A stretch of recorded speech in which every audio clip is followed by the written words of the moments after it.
श्रीमान आदित्य साहेब उद्धव साहेब ठाकरे यांचा आवाज कुणाचा? करूया सुरू.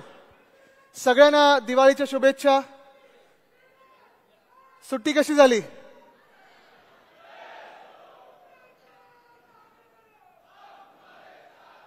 जोश दिसत आहे सगळीकडून. अजून मागे पण लोक येत आहेत, दिसत आहेत.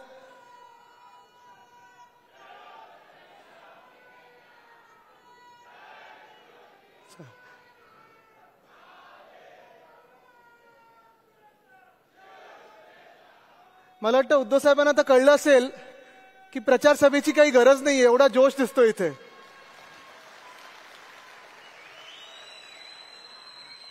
पण आजची अच्छा एकदा सगळ्यांसाठी टाळ्या वाजवा म्हणजे मला पण कळेल सुरुवात करायची.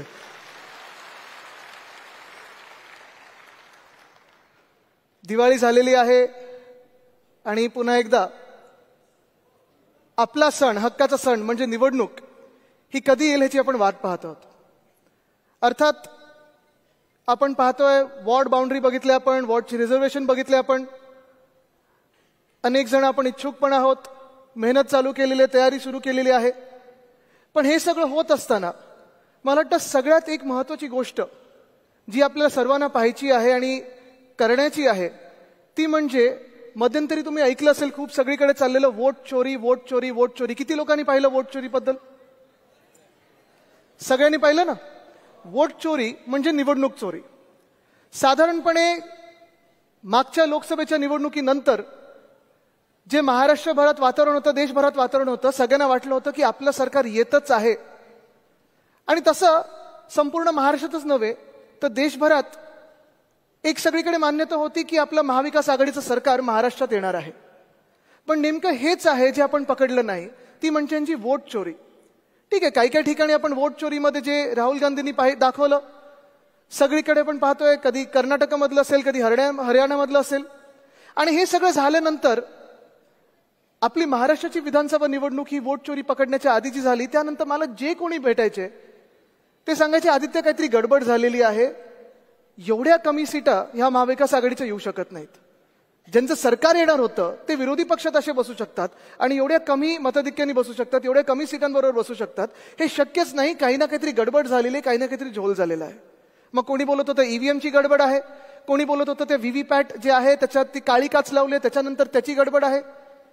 आणि ह्या सगळ्या गडबडीमध्ये जेव्हा आपण शोधायला लागलो तेव्हा प्रत्येक मतदारसंघांमधून आपल्याला कळायला लागलं की कुठे ना कुठे ती गडबड आहे. ती गडबड नेमकी आपल्या निवडणुकीच्या यादीमध्ये आहे.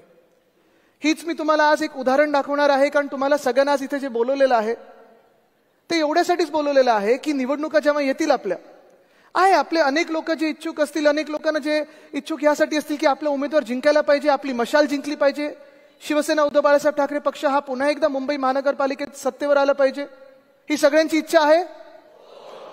लढाईची ताकद आहे, जिद्द आहे, हिम्मत आहे.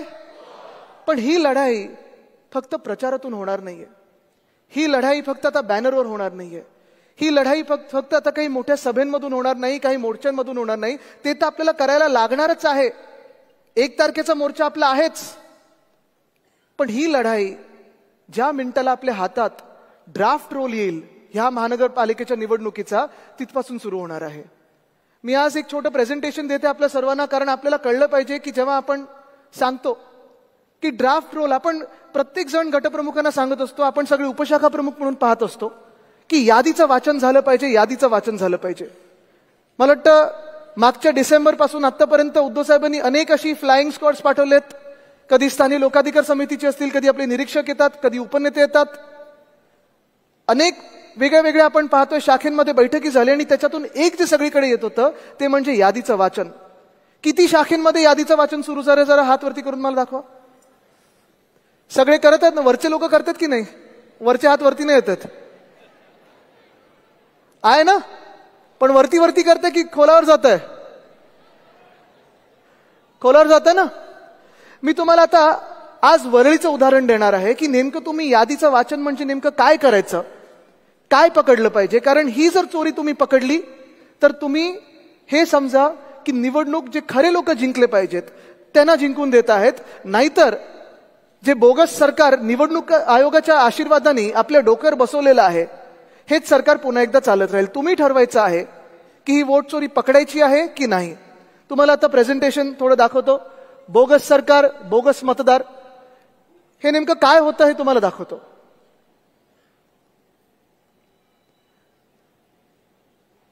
हा वरळी मतदारसंघ आहे जिथे तुम्ही आज बसलेला आहात. वरळीमध्ये लोकसभेच्या मतदानाच्या यादीमध्ये साधारणपणे 2,52,970 लोक होते.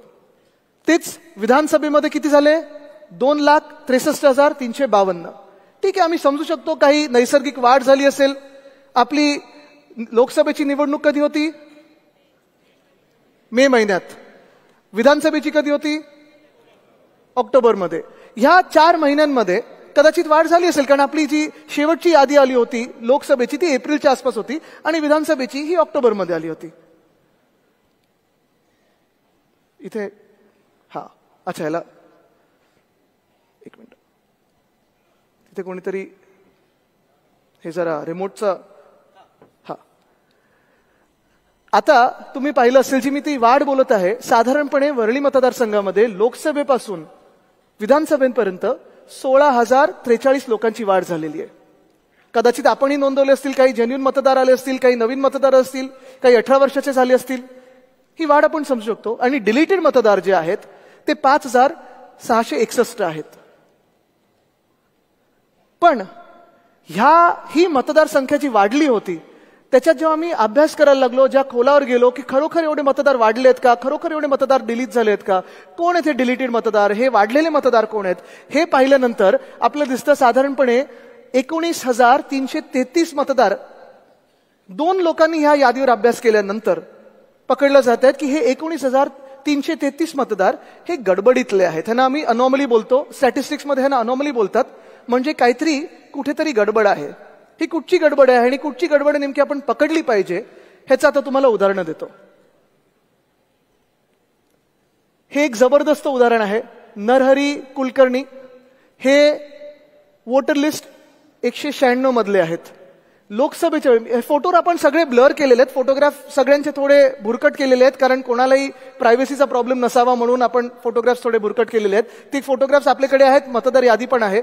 पण हेच तुम्ही बघा, जे साधारणपणे लोकसभेमध्ये ही व्यक्ती नरहरी कुलकर्णी डिलीटेड होती. का डिलीटेड होती? कारण मृत झाली, डेड झालंय असं त्यांनी सांगितलं. हीच व्यक्ती यांनी पुनर्जन्म घेतला सेम नावानी आणि मतदान केलं येऊन विधानसभेमध्ये. बरं, आम्ही ह्यांच्या घरी गेलो, चेक करायला गेलो. साधारणपणे खरोखर आहेत नाही आहेत काय, कारण हे ई दिसलं की डेड आहे. पण ही मतदार यादी बदललेली आहे, तुम्ही पाहू शकता. आणि इपिक नंबर हा वेगळा झालेला आहे. म्हणजे पुन्हा एकदा ह्यांचं कोणीतरी रजिस्ट्रेशन नव्याने केलेलं आहे. जी व्यक्ती आता नाहीये तिचं रजिस्ट्रेशन पुन्हा एकदा केलेलं आहे. नावात थोडं स्पेसिंग मध्ये बदल केलेला आहे. इपिक नंबर वेगळा दिलेला आहे, यादी वेगळी केलेली आहे आणि ह्यांनी जाऊन विधानसभेत मतदान केलेलं आहे. मतदान झाल्यानंतर पुन्हा या व्यक्तीला यादीतून काढलेलं आहे.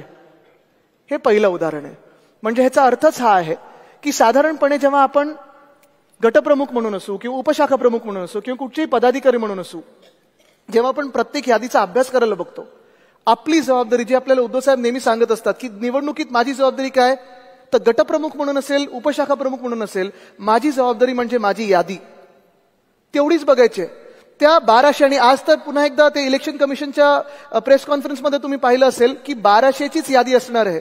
हे 1200 लोकांमध्ये मी किती लोकांना ओळखतो, ह्या किती लोकांमधून किती लोक आता जिवंत आहेत, किती लोकांचं मृत्यू झालेला आहे, या मृत्यू झालेल्या लोकांमधून किती लोकांना रजिस्टर केलंय हे देखील आपण पाहणं गरजेचं आहे. दुसरं म्हणजे मतदाराचं नाव आणि त्याच्या वडिलांचं नाव हे सेम टू सेम आहे. आता पहा तुम्ही, विठ्ठल झाड, विठ्ठल रामचंद्र झाड 108 यादीतले आहेत. राजी कुप्पूर स्वामी एकच आहे. सुलेमान मोहम्मद रजाक सेम आहे. पुन्हा एकदा यांचे सगळ्यांचे फोटो आपण भुरकट केलेले आहेत, कारण आपल्याला कोणाला प्रायव्हसीमधून त्रास द्यायचा नाहीये. पण हे देखील तुम्ही पाहिलं पाहिजे जेव्हा यादी आपण पाहतो, असे आपल्याला वरळी मतदारसंघांमध्ये 502 मतदार सापडलेले आहेत. म्हणजे वडिलांचं नाव पण तेच आहे किंवा रिलेटिव्हचं पण नाव तेच आहे. आणि स्वतःचं पण नाव तेच आहे. हे तर ठळकपणे आपल्याला एक यादी वाचनमध्ये जी आता यादी येईल त्याच्यात तुम्हाला दिसेल ही यादी सगळ्यांकडे आहे ऑलरेडी. तर त्याच्यात हे तुम्ही पाहिलं पाहिजे की किती अशी नावं आहेत जी साधारणपणे सेम टू सेम आहेत. आता हे भलतच प्रकार आहे. मतदाराचं नाव आणि वडिलांचं नाव, पुरुष मतदार घेतलेत आपण कारण महिला मतदारांच्या वडिलांचं नाव बदलतं किंवा पतीचं नाव त्याच्यात येतं. पण हा जर प्रकार पाहिलात तुम्ही, ह्यांचं नाव काय? गिरीश गजानन म्हात्रे. वडील कोण आहेत? भांजी पटेल. चांगले, म्हणजे कोणीतरी आपल्या राज्यात गुजरातमधून मराठी झालं, चांगलंय. आता ह्यांचं नाव आहे काय? डियोडाप रामवंदन यादव आणि वडिलांचं नाव आहे सहुदेव वाघमारे. ह्यांचं नाव आहे संतोष कुमार सरोज आणि वडिलांचं नाव आहे राधेश्याम.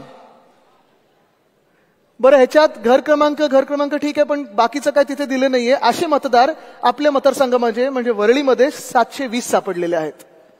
हे देखील आपल्याला दिसणार आहे. एक यादीत झलक मारली आपण, एकदा पाहिलं आपण की वडिलांचं नाव काय आहे किंवा पतीचं नाव काय आणि स्वतःचं नाव काय, हे जर पाहिलं तर असे पुन्हा एकदा आपल्याला कितीतरी मतदार दिसतील जे असे घोळ केलेले मतदार आहेत.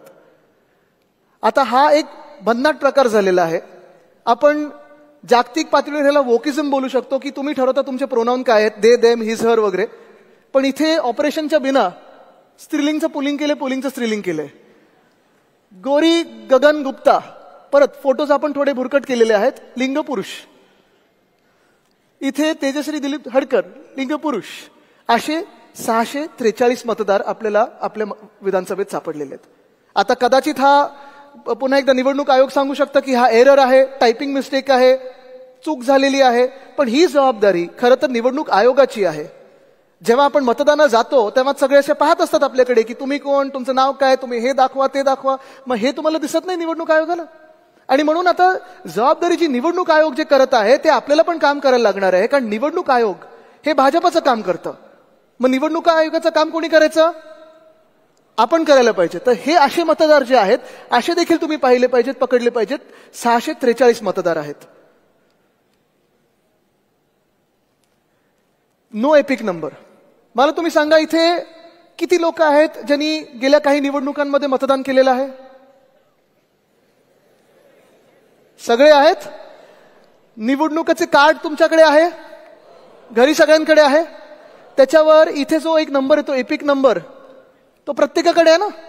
आता तो एपिक नंबर नसेल तर गडबड तर होते. असे एपिक नंबर नसणारे देखील नावं प्रत्येक यादीत घुसवलेले आहेत. हे लोक कोण आहेत, कुठून आले, का एपिक नंबर ह्याच्यावर नाहीये? कारण आम्ही जेव्हा विचारलं तिथे निवडणूक आयोगामध्ये तर त्यांनी सांगितलं नाही, आम्ही सगळ्यांना एपिक नंबर देत आहे, काही अशी गडबड असेल तर आम्हाला सांगा. मग ही गडबड पकडणार कोण? असे वरळीत 28 सापडले आपल्याला ज्यांचे एपिक नंबर नाहीयेत. आता हे पहा तुम्ही, duplicate name in voter list same epic. Epic number same आहे, सगळं सेम आहे, पूर्णपणे सेम, पण त्याच वेगळ्या वेगळ्या यादींमध्ये एका यादीमध्ये सेम टू सेम नावं, कुठे छोटासा इकडे तिकडे बदल केलेला आहे. म्हणजे डुप्लिकेट असे किती मतदार असतील, किती मतदार कार्ड बनले असतील हे तुम्ही पाहिलं पाहिजे. असे 133 मिळालेले आहेत जे डुप्लिकेट नावं आहेत, सेम टू सेम आहे. म्हणजे हे आता पार्वती प्रदीप कुमार सोलंकी, हा एपिक नंबर सेम आहे, हा एपिक नंबर सेम आहे, सगळं काही सेम आहे. पण हे दोनदा आलं यादीमध्ये, दोनदा आलेलं आहे. म्हणजे कदाचित 2 लोक जाऊन मतदान करू शकले असतील यांच्या नावावर. असे 133 लोक आपल्याला सेम टू सेम सापडलेले आहेत. आता हे आहे सेम पर्सन डिफरंट एपिक. म्हणजे एका व्यक्तीचं 2दा किंवा 3दा मतदानाचं कार्ड बनवलेलं आहे, पण वेगळे वेगळे एपिक नंबर आहेत. आता तुम्ही उदाहरण म्हणून पाहायचं थोडं. आता हे उदाहरण खूप महत्वाचं आहे. हे उदाहरण जर तुम्ही पाहिलं तर ही अनया सहानी, बाकी सगळं जर तुम्ही पाहिलं किरण साहनी नाव, आईचं नाव किरण साहनी, हे दोन्ही बरोबर आहे. पण हिचं इकडे नाव अनाया सावनी केलेलं आहे, इथे अनया सहानी आहे. फोटो दोघींचा सेम आहे, आता मी भुरकट केलेला आहे, पण सेम टू सेम फोटो. जुळी आहेत का आम्हाला माहिती नाही, पण सहानी सावनी कसं बदललं माहित नाही. घराचा पत्ता सेम आहे, सगळं काही सेम आहे. बाकी हे 2 बदललेले इपिक नंबर आहेत. म्हणजे इपिक नंबर जर हा युनिक असेल तर मग एका व्यक्तीचे 2 कार्ड्स, थोडीशी नावं आडनावं इकडे तिकडे करून, तोच पत्ता, तेच वय, आईचं नाव तेच आहे, फोटो तेच आहे, इपिक नंबर बदलून वेगळे वेगळे मतदार असे किती कार्ड्स केले असतील हे तुम्ही तुमच्या मतदारसंघांमध्ये बघितलं पाहिजे. ही देखील वोट चोरी तुम्ही पकडली पाहिजे.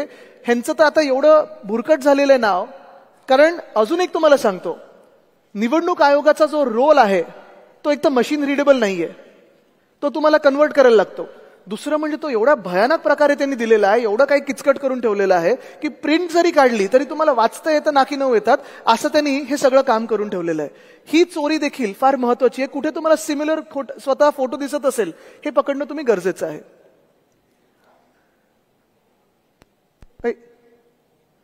नाही थांबा, कुठे गेलं? खालती इथे होतं ना? नाही, थोडं हे करा. नाही, घाबरू नका, निवडणूक आयोग इथपर्यंत पोहोचला नाहीये.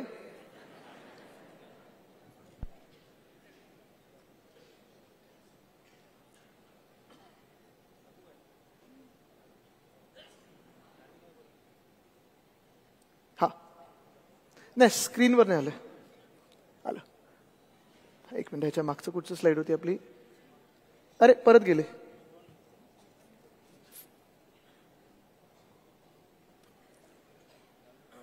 नाही, ह्याच्यावर नाही आले. No EPIC. आता हे मतदार झाले आपले. नो एपिकचं दाखवलं मी, हे पण दाखवलं, हे पण दाखवलं. आता हे सगळ्यात महत्वाचं आहे. आतापर्यंत तुम्ही पाहिलं असेल की आपण वेगळी टेक्नॉलॉजी वापरून, वेगवेगळे सॉफ्टवेअर वापरून जे नावांमध्ये गडबड आहे, जी इपिकमध्ये गडबड आहे, जे ॲड्रेसमध्ये गडबड आहे, हे सगळं आपण पकडू शकलेलो आहे. पण आत्तापर्यंत एकच सॉफ्टवेअर आहे, इरोनेट नावाचं, मला वाटतं त्याचं नाव इसीनेट केलेलं आहे, जे स्वतः निवडणूक आयोगाकडे आहे. ते एक गोष्ट पकडतं, ते म्हणजे फोटोचा प्रॉब्लेम. फोटोचा प्रॉब्लेम हे किती याद्यांमध्ये आहे, किती लोकांच्या मतदान कार्डवर आहे, हे अजून आपण पकडू शकत नाही. त्याला आपल्याला यादी वाचनच करायला लागतं. आणि म्हणून इथे आपला आकडा कुठचा आलेला नाहीये. हे फोटोज इथे भुरकट केले नाहीयेत, हे असेच फोटो आहेत. आता मला तुम्ही सांगा, जर तुम्ही पोलिंग एजंट म्हणून बसला असाल आणि हे कार्ड तुमच्या समोर आलं, कोण आहे त्या भूमिका पाटकर नावाच्या, काय पाहणार आहे तुम्ही याच्यात? एक फोटो असा आहे आपल्याकडे, ते आहे त्या कुठेतरी पुढे, याच्यात एकाचं नाक दाखवलंय. पण हे असे जे आहेत प्रकार, हे प्रकार तुम्हाला सहज एका यादीमध्ये नजर टाकल्यानंतर असेच पकडता आले पाहिजेत. कारण जिथे फोटो तुम्हाला ओळखताच येत नाहीये, काय आपले पोलिंग एजंट बसून पकडणार आहेत तिथे? बरं, ह्याचा आकडा पण नाहीये. म्हणजे जो पहिला आकडा मी बोललो ना, स्टॅटिस्टिकल अनॉमलीचा 19,333, हा आकडा फोटो जिथे नाही आहेत किंवा फोटोची गडबड आहे हे सोडू नये. म्हणजे असे अजून जर पकडले तर साधारणपणे वरळीच्या मतदारसंघामध्ये जी गडबड आहे, जे मतदार यादीमध्ये गडबड आहे, तो आकडा 22,000 ते 23,000 पर्यंत पोहोचू शकतो. 22,000 ते 23,000 हा कमीत कमी आकडा बोलतोय. हा आकडा अजून आम्हाला पकडायचा, त्याचं यादीचं वाचन सुरू आहे. जसं हा प्रॉब्लेम आहे तसं पुढचा आहे की फोटोच नाहीये, हे देखील तुम्ही पाहिलं असेल. आता हे अमित लाल बहादूर यादव जे आहेत, वडिलांचं नाव लाल बहादूर वगैरे, हे सगळं ठीक आहे, पण इथे फोटोच नाहीये. हे पण तुम्ही पाहिलं पाहिजे. कारण इथे एपिक आहे, ठीक आहे, मतदार यादी कुठची आहे हे पाहिजे, हे सगळं आहे, पण फोटो नसेल तर तुम्ही ओळखणार कसं आहे ना? हे तर पाहिजे आपल्याला. तर हे देखील तुमचं लक्ष असणं गरजेचं आहे. आता हे बघा, हे वरळीतले 2 मतदार आहेत. कोण पकडू शकणार आहे? हे तर एवढं युनिक आहे. इथे तर 3 भाषांमध्ये लिहिलंय. ही भाषा इंग्लिश आणि मराठी, एका कार्डवर 3 भाषा आहेत. आम्ही जेव्हा निवडणूक आयोगाकडे गेलो होतो, सगळेच आम्ही होतो, मग त्याच्यात उद्धव साहेब होते, राज साहेब होते, आम्ही सगळे बाकीचे पण नेते होते, जयंत पाटीलजी होते, पवार साहेब होते. आम्ही त्यांना विचारलं की असे जर असतील मतदार कार्ड, हे कारण अनेक आहेत, पूर्ण मुंबईमध्ये असे अनेक मतदार वोटर कार्ड्स आहेत, त्यांना आपण विचारलं की हे नेमकं काय गडबड आहे, हे कसं इथे येऊ शकतं? ते बोलले, सर नाही, बॉर्डर एरिया असेल तर ते कार्ड इकडचे तिकडे होऊ शकतात. बॉर्डर आपली कोणाबरोबर आहे? वरळी का तिकडच्या बॉर्डर बरोबर आहे? इथून 12 नॉटिकल माईल बाहेर गेलं तर तुम्हाला इंटरनॅशनल बॉर्डर लागेल, मग आफ्रिकेमधले कुठचे देश लागतात वगैरे हे पाहायला लागेल. पण ही भाषा कशी येऊ शकते? आणि ही जी गडबड आहे ही देखील तुम्ही पकडली पाहिजे. ही देखील निवडणूक आयोगाने सुधारणा करणं गरजेची आहे.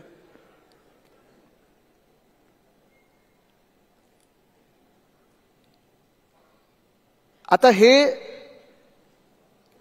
100+ साधारणपणे तुम्हाला माहिती आहे, जे 85 वर्षाचे असतील किंवा त्याच्याहून जास्ती असतील त्यांना घरी मतदान करण्याचा अधिकार आहे. बरोबर, त्यांना बॅलेटवर मतदान करण्याचा अधिकार आहे.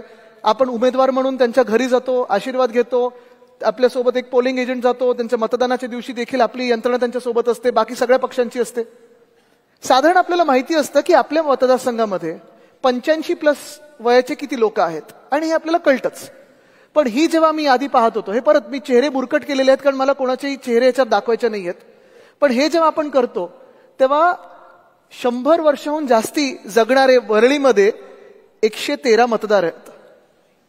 ही माझी पुढच्या निवडणुकीसाठी ऍडव्हर्टाईज होणार आहे. कोणाला चांगलं जीवन जगायचं असेल, 100+ जगायचं असेल,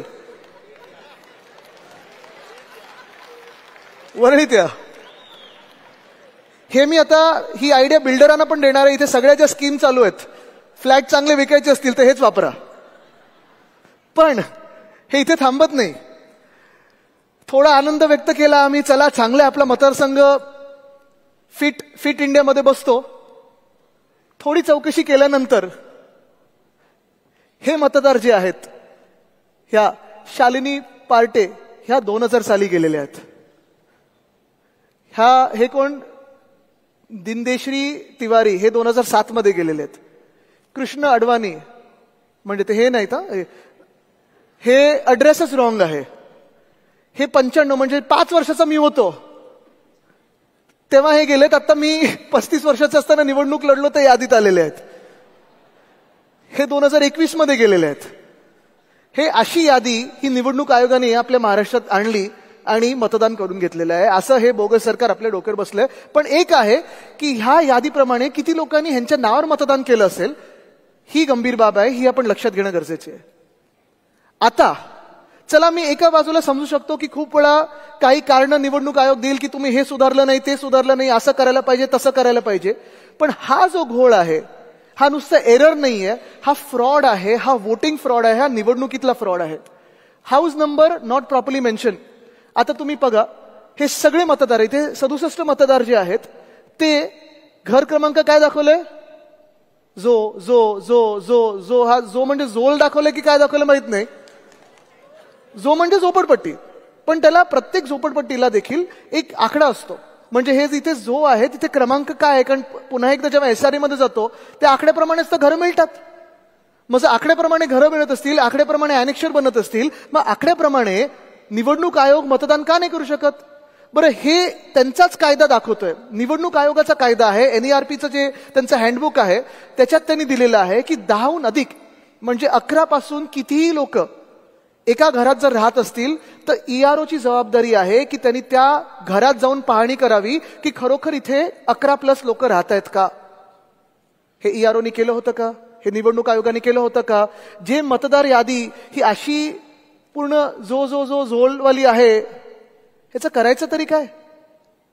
आता पुढचं बघा, तुम्हाला गंमत दाखवतो. इथे गंमत थांबत नाही. आता हाऊस नंबर MT, कामगार नगर 2, NM जोशी मार्ग, इथे पुढेच आहे. थोडं पुढे गेलं तर परत असे किती माहित आहेत. हे इथे तर बघा, question mark slash question mark question mark question mark, हे पत्ता दाखवलं यांचं. हे परत इथे मोकळं मोकळं मोकळं, इथे जो मोकळं मोकळं मोकळं, काहीच नाही इथे. असे किती मिळाले असतील वरळीमध्ये? तर 4177 लोक मिळालेत ज्यांचे आता पत्ताच नाहीये. आम्ही उमेदवार म्हणून ह्यांच्याकडे जायचं तरी कसं? आमचे जे पॅम्फलेट असतात, लिफलेट असतात किंवा प्रचाराला जायचं असेल तर निवडणूक आयोगाने सांगावं हे नक्की काय आहे, कुठे, हा पत्ता कुठे, question mark slash question mark question mark question mark, राहतात तरी कुठे, ही बिल्डिंग कुठे आहे? आता एक मिनिट, पुन्हा एकदा मी तुम्हाला दाखवतो. हा व्हिडिओ प्ले करतो, बघा, हा व्हिडिओ बघा.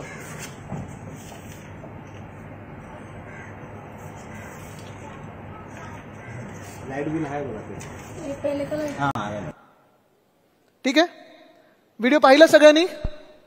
किती लोक राहू शकतात त्याच्यात?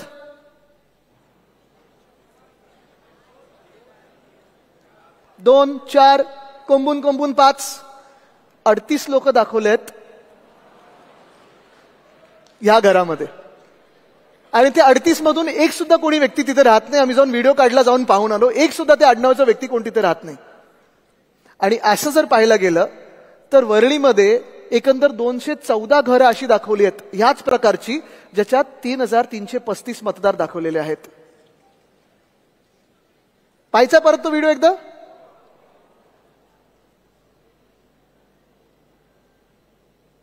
हे ठीक आहे, हे आणि ह्या घरामध्ये आहे. आता पुढचा फ्रॉड तुम्हाला दाखवतो. इथे साधारणपणे 48 मतदार दाखवले होते. ऍड्रेस पत्ता काय दाखवला असेल? घसीटाराम हलवाई म्हणून एक दुकान दाखवलं. त्याच्यावर 48 मतदार नोंदवलेले आहेत. पहिली गोष्ट म्हणजे दुकानावर तुम्ही कोणाचं रहिवासी म्हणून नोंद करूच शकत नाही, त्याच्यावर रेसिडेन्सी म्हणून तुम्हाला मतदान मिळू शकत नाही. पण गंमत अशी आहे की हे सगळे माहिती काढत असताना आम्ही जेव्हा इथे गेलो घसीटाराम हलवाईमध्ये थोडी हलवाई घ्यायला गेलो, तेव्हा आत्ताची परिस्थिती अशी आहे आणि हे दुकान 10 वर्षापूर्वीच कोणीतरी तोडून मोकळं होऊन पुढे गेलेलं आहे. तिथे एक सुद्धा ही व्यक्ती राहत नाही 48 मधून. सगळ्यांचं नाम घसीटाराम हलवाई इथे दाखवलेलं आहे. असे किती असतील? किशोरीताई, आपण कधी गेले तिथे हलवाई खायला? स्नेहलताई बसलेले तुमच्या बाजूलाच आहे. आणि नंतर हे सगळं झाल्यानंतर पुन्हा एकदा तुम्हाला सांगतो की आत्ताची म्हणजे विधानसभेनंतर जी नावं डिलीट झालेली आहेत ती प्रत्येक महिन्यात निवडणूक आयोगाच्या वेबसाईटवर वॉर्ड वाईज आता आहेत, विधानसभेच्या वॉर्ड वाईज बरोबर आहेत. तिथे डिलीटेड नावांमध्ये आपण पाहिलं पाहिजे की आपले कार्यकर्ते कोण आहेत, आपल्या परिवारामधलं कोण आहे, आपल्या मित्रांमधलं कोण आहे. कारण साधारणपणे जर आपण पाहिलं तर वरळीमध्ये विधानसभेनंतर 1200 मतदार हे आत्ता कापलेले आहेत. हे आम्ही कुठून सगळे एक एक पॅरामीटर्स घेतले होते? तर हे काही आपण हवेतून निर्माण नाही केलेले आहेत, हे स्वतःच्या मनातलं काही नाहीये. ही जी 17ची लिस्ट आहे, 17ची यादी आहे, ही निवडणूक आयोगाच्याच NERPच्या हँडबुक मधली आहे की असं काही असेल तर ह्याला गडबड आहे, हे तुम्हाला शोधणं गरजेचं आहे. ही यादी मी सगळ्या आपल्या शाखेमध्ये देईनच, सगळ्या उपशाखा प्रमुख आणि गटप्रमुखांच्या हातात देईन. या यादीप्रमाणे जरी तुम्ही पाहिलत ना, ह्याच्यातून 3, 4, 5 जरी तुम्हाला काही सापडले तर मुंबईत तुम्हाला म्हणजे आता जर वरळीतच एवढे असतील तर मुंबई पाहिलं तर लाखो मतदार तुम्हाला असे सापडतील की जे तिथे मतदार म्हणून येणंच चुकीचं आहे किंवा ती लोकच नाही आहेत तिथे. साधारणपणे ह्याच्यात फोटो असेल किंवा नावाचं असेल, हे सगळं आपण पाहणं गरजेचं आहे.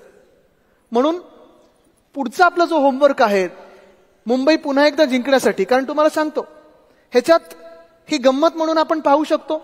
एक साधारणपणे आपल्याला काम म्हणून पाहू शकतो. आता उद्धव साहेबांना आपल्याला काहीतरी काम द्यायचंय, निवडणुकीच्या आधी व्यस्त ठेवायचंय, आदित्यला काहीतरी तुम्हाला काम द्यायचंय म्हणूनही आपण पाहू शकतो.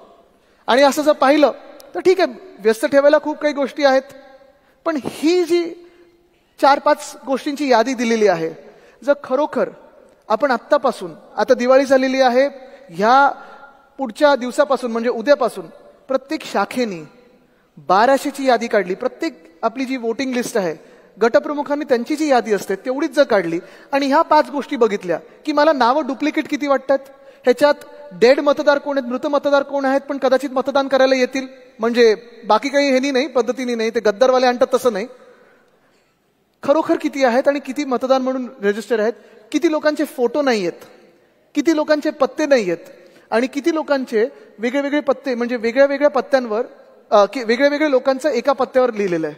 पुन्हा एकदा सांगतो, 10 मतदारांहून अधिक एका पत्त्यावर तुम्हाला दिसला तर तिथे तुम्हाला मार्किंग करायला लागेल आणि खरोखर जाऊन पाहायला लागेल की खरोखर ह्या घरामध्ये 10 लोकांहून जास्ती लोक राहतात का, फोटो नसलेले मतदार किती आहेत, इपिक नसलेले मतदार किती आहेत, डुप्लिकेट इपिक नसलेले मतदार किती आहेत.